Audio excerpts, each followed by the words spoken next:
Buongiorno, we are looking at how to pronounce the name of this Italian food dish, specialty, Italian Christmas pastry. In Italian, in Italy, it's said as Cavalucci, Cavalucci. Yeah, double L, double C, so stress on the double L and the ch sound.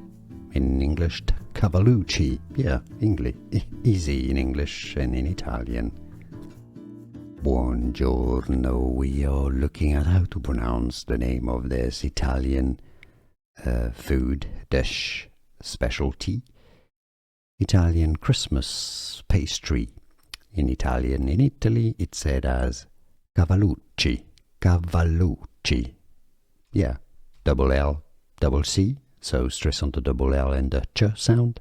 In English, Cavalucci. Yeah, English, easy in English and in Italian.